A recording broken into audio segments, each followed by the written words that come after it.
Si Ja Morant out na sa season dahil ooperahan ng balikat niya. Nakuha niya ang injury na yon habang nasa practice. Meron siyang 9 games ngayon. Nag-a-average siya ng 25 points, 5 rebounds, 8 assists at meron din siyang 6-3 record. Ang Memphis sana may pagkakataon pang makahabol hanggang play-in kung andun si Ja Morant. So sayang yung nilagay ko sa Memphis.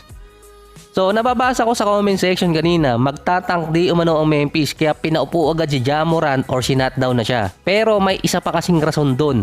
May deadline kasi sa NBA. By January 14 US time, deadline yun ng mga teams para mag-file ng tinatawag na Disabled Player Exception. Binibigay lang yun sa mga teams kapag ang isang player ay hindi makakapaglaro until June 15. Ang labral tear na nakuha ni Ja Morant na injury kapag inoperahan yun, ang estimated recovery based sa mga medical website nasa 12 weeks or nasa 3 or 4 na buwan. Scope pa rin yun ng June 15 timeline. At ang Memphis hindi rin naman makakahabol basta-basta sa playoffs ngayon. Para makakuha ng Disabled Player Exception ng Memphis, buong season dapat i-shutdown si Ja Morant dahil hindi rin naman siya aabot sa last man ng regular season at kung makapaglaro man siya, second round na ng playoffs yun.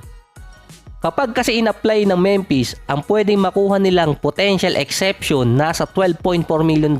Pwede silang makapag-sign ng isang player doon. Meron na kasi sila din kay Steven Adams pero hindi pa rin nagagamit. Hindi rin naman yun pwedeng i-combine. May tatlong pwedeng panggamitan ng exception na yon. Makapag-sign pa rin ng player sa current season na papalit kay Ja Morant. Pwede nilang magamit yun sa trade pero may option pa rin na 50% sa current contract. Yung pangatlo, kapag merong winave na player, pwedeng i-claim ng Memphis ang kontrata niya gamit yung exception. Pero ang kalimitan naman kasing ginagawa, iniintay matapos yung 48 hours na waiver sa kapipirma. Yung isa pa sigurong pinaka-importante doon, kapag na-approve yung Disabled Player Exception ni Ja Morant, pwede kasing magkaroon ng bawas sa kanilang tax or mababawasan sa tax apron nila. So papabor din sa team yun. Wild ending naman para sa Pacers at Boston Celtics. Ito yung na-foul ni Buddy Hield si Jaylen Brown at yung foul ni Porzingis kay Mathurin. Yung kay Brown, tinawagan ng foul yun pero binawi ng referee. Sa kabila naman si Porzingis, na-foul niya mula sa 3-point area si Benedict Mathurin at nung ni-review, ni-retain pa rin nila yung tawag.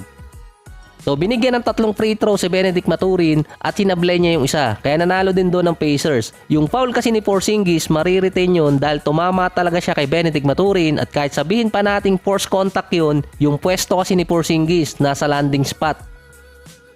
Yung kay Jaylen Brown naman, mahirap masabi kung foul talaga. Pero sabi nga ng mga commentator, foul talaga yun dahil tumama yung kamay ni Buddy Hield sa ulo ni Jaylen Brown. Ang sinabi naman ni Coach Joe Mazzulla, hindi siya makapag-intay until tomorrow 4 PM dahil sa last 2 minutes report. Doon kasi malalaman kung foul talaga or hindi. Pero ang sinabi pa doon ni Coach Joe Mazzulla, inamin kasi ni Buddy Hield na natamaan talaga niya si Jaylen Brown. Merong contact na nangyari.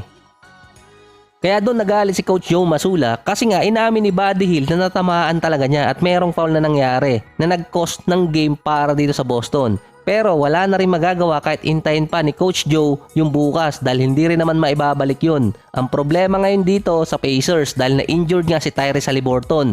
Yun ang iintayin bukas kung ano ang injury report. Ang una kasing nilabas na report doon, hamstring strain. Hindi pa alam kung gaano kalala yun. Kasi nga, idadaan pa yon ng MRI at bukas pa rin pwedeng malaman. Halos katulad din yun ng kay Jaylen Brown dati nung nadulas. Nagka-hamstring pero hindi naman ganong kalala. So sana ganon din ang mangyari kay Haliburton.